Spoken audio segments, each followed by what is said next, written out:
What's up, fight fans? This is Kurt DeVille with Counterpunch Boxing News, and I have some new news concerning Canelo, Alverez, Dmitry, Bivol.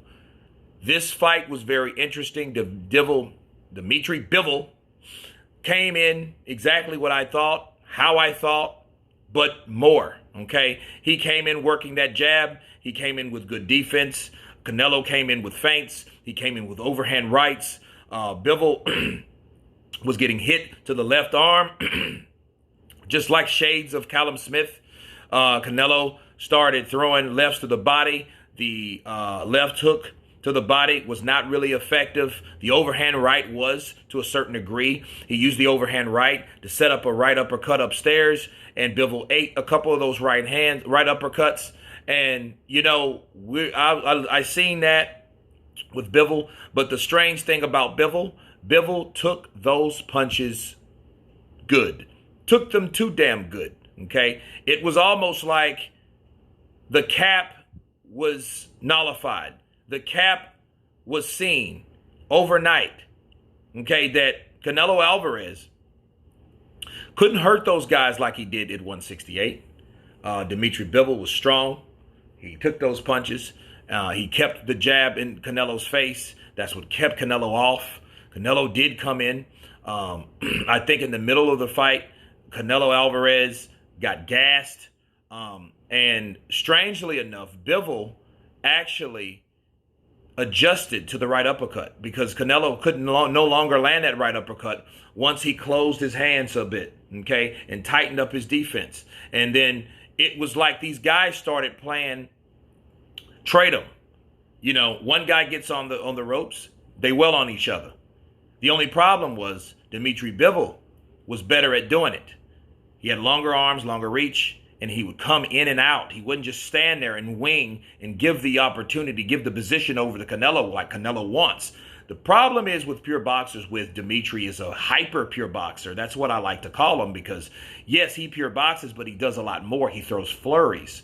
And those flurries were giving Canelo fits. And when he caught Canelo, I think it was in the fourth round, he caught him with a right uppercut himself, then a left and a right and a left, and then he missed with a right. Then he caught him with a left and another right. Then Canelo started rubbernecking. So Canelo was showing that chin. So Canelo showed, hey, I can take your punch. But I think it came at a price because Bivol knew, well, look, if I can hit you, I'm going to keep hitting you all night long. And that's exactly what happened, to the point where Bivol was catch and shooting. Every time Canelo would go down to the body, there comes a left hook upstairs with the shoot. Bow! Catches Canelo. And Canelo felt those punches. And I think he was hurt. I think the poker face, kind of swayed away from the alertness of Bivol, because if Bivol would have seen any kind of change, I think Bivol would have came at him. But Bivol in spot showed, hey, this is what I need to do. Bivol showed exactly what you need to do to beat Canelo Alvarez. You have to beat him convincingly, throw more punches, land more punches, keep the jab in his face, miss him, make him miss, and make him pay. And that's exactly what Dmitry Bivol did. Now, in the end, like the middle to the part of the right before the championship rounds, Canelo started getting tired. His mouth started opening like he was Jaime Munguia. You could see he kind of, backed his hands, put his hands straight down. That's a dead giveaway from being tired, okay? And then he paid a lot for that, because a lot of times he would take a walk around the park, try to reset, and Bivol would be right there with a jab in his face to tell her, hey, get your hands up, get your hands up, because at the end of the day, this is a fight. Protect yourself at all times. And Bivol is really happy that, and he stayed disciplined, okay?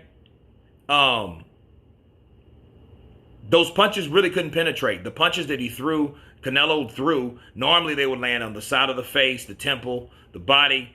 They didn't land. They were landing on the arms, the elbows, the shoulders, okay? And Bivol was a stronger, bigger guy, okay? Canelo showed that he could take those punches, but he showed that those guys could also take his punches, okay? So that's what we dealt with. And we could tell that Canelo was frustrated once, Bivol, what he started doing, he started 1-2 and then leaning on Canelo. Okay, Canelo gave way one time, and I said, uh-oh, that's not a good sign, because Canelo means his legs are not where they should be.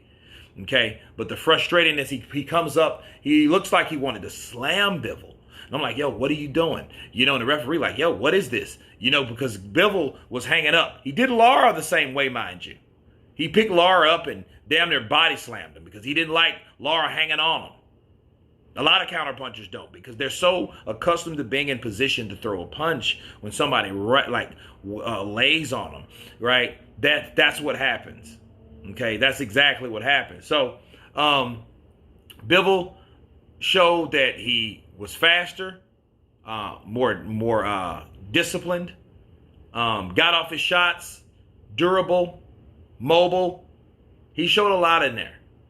You know, so he pretty much did what Gennady Golovkin did in the first fight, but better.